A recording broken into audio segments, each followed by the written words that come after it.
In 1969, two motorcycles went on sale within months of each other. Both were built to be the fastest, most exciting machine a normal person could buy. Both had three-figure top speeds.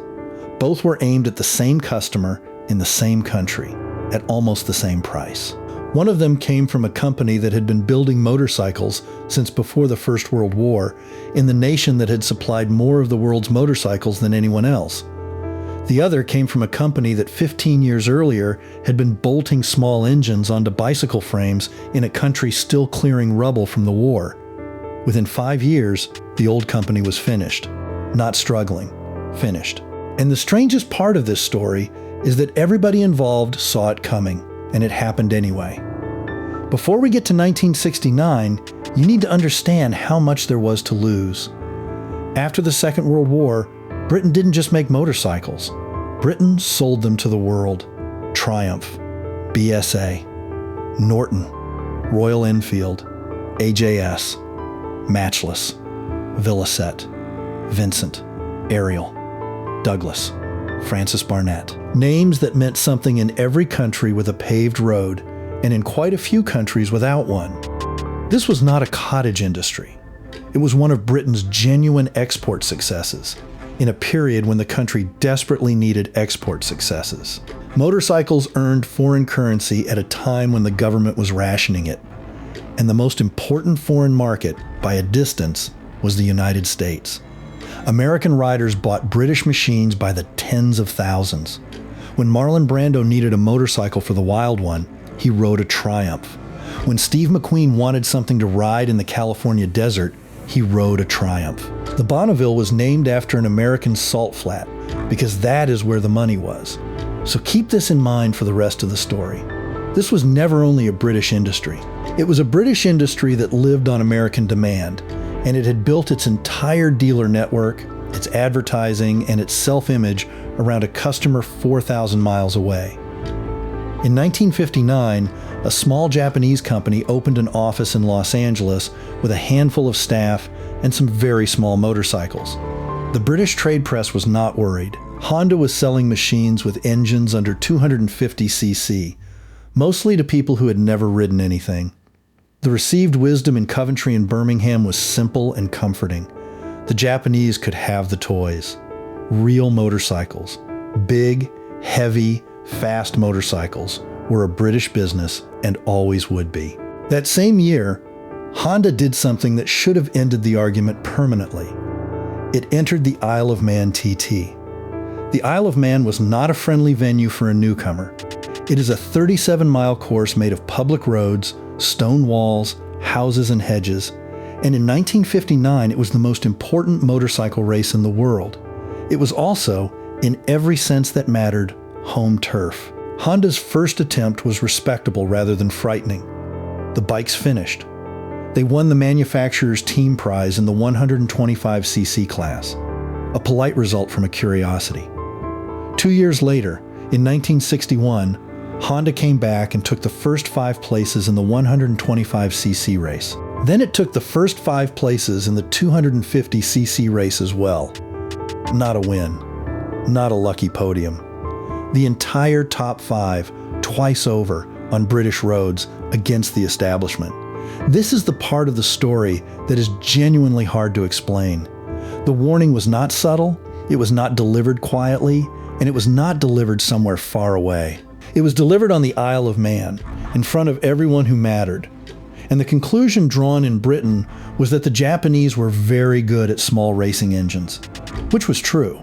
It was also completely beside the point, because a company that can make a 125cc engine survive a 37-mile lap at racing speed has learned something about metallurgy, tolerances, and quality control that applies to every engine it will ever build. Meanwhile, Honda did something in America that nobody in Britain had thought to try. Instead of advertising to motorcyclists, Honda advertised to everybody else. The campaign told Americans that you meet the nicest people on a Honda. It put motorcycles in the hands of students, families, and commuters. People who had been told for years that motorcycling was for a certain kind of man, and who had quietly agreed and stayed away. It worked on a scale that is difficult to overstate. Honda did not take Britain's customers.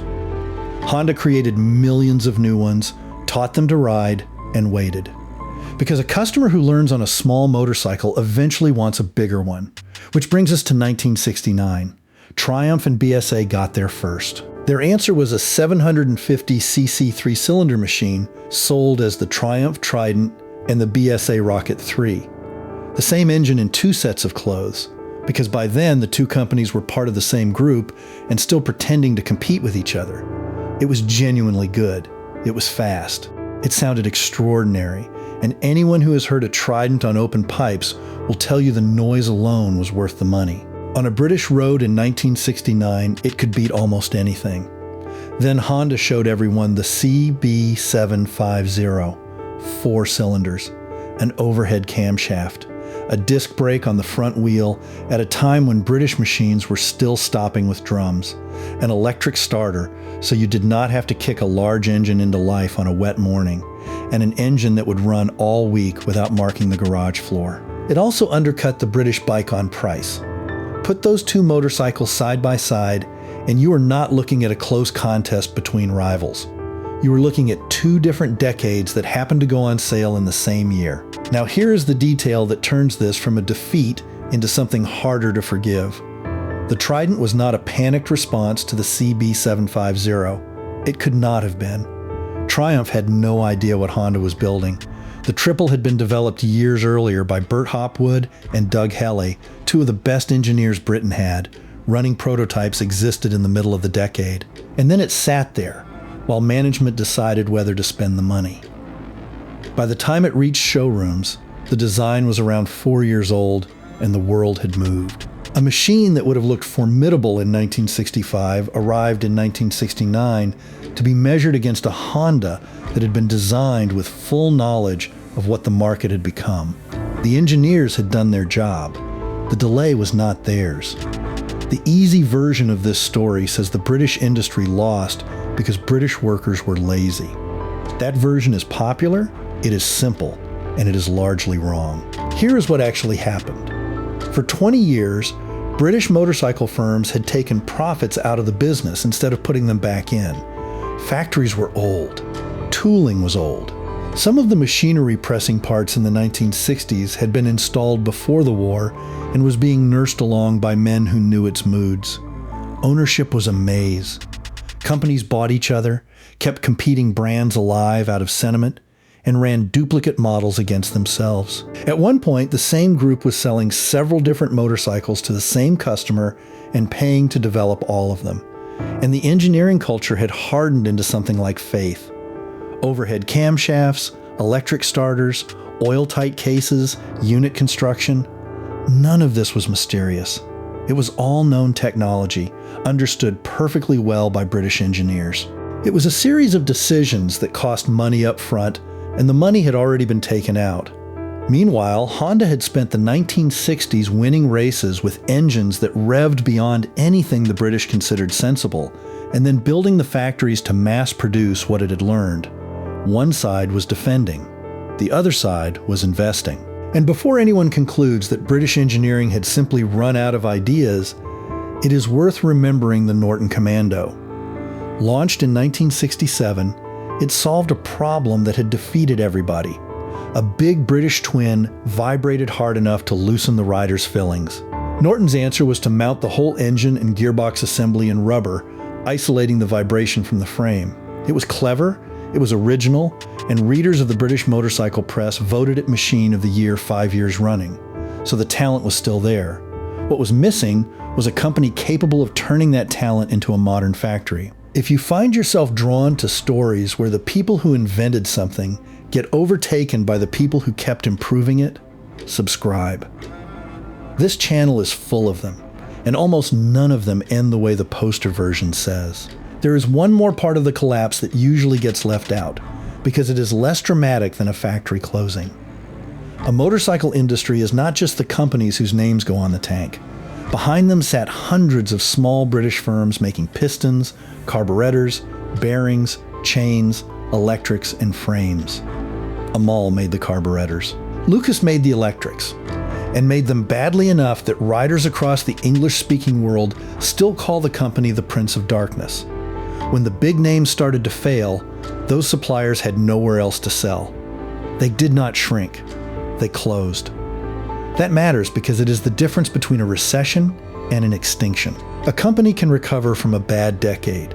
An industry cannot recover once the firms that make its components have gone, because rebuilding them costs more than starting fresh somewhere else. The collapse, when it came, was fast. The BSA Group posted losses that would have been unthinkable a decade earlier. Dealers stopped ordering.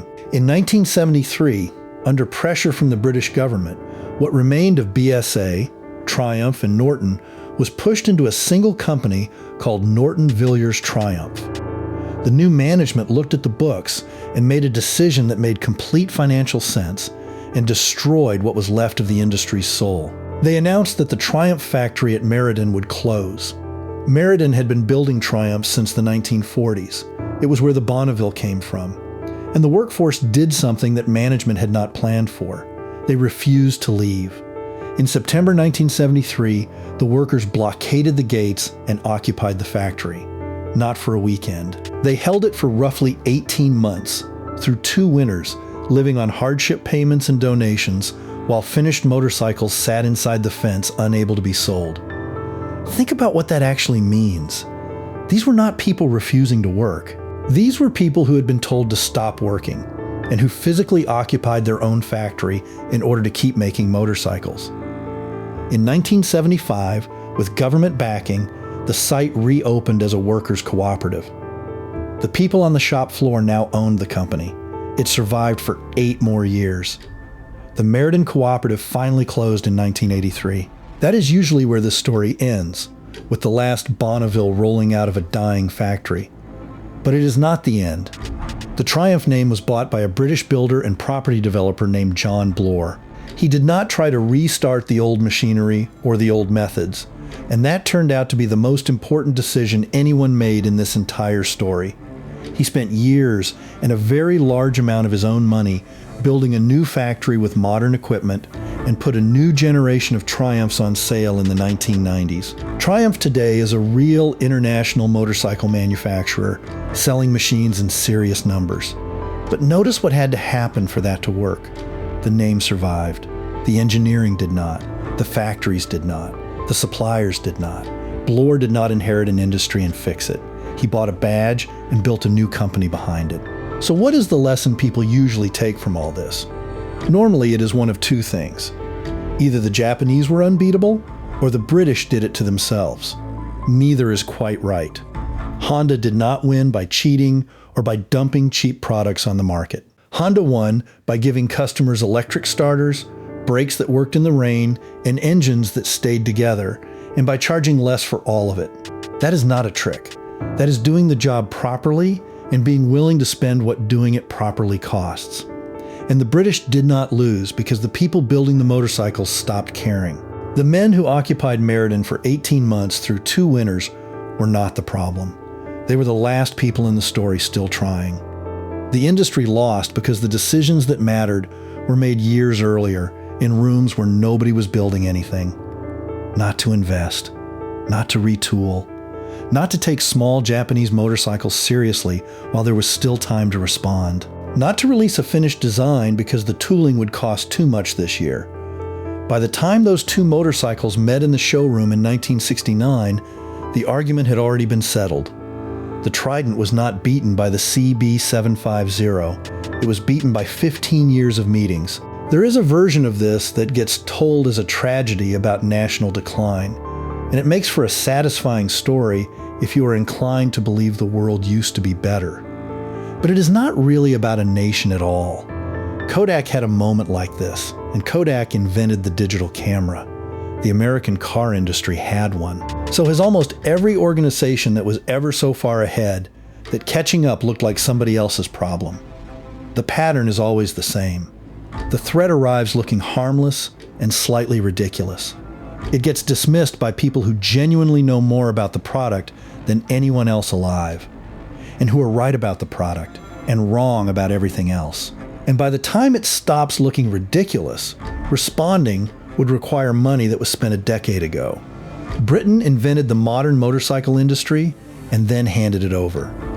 Not in a single disaster, and not on any particular afternoon.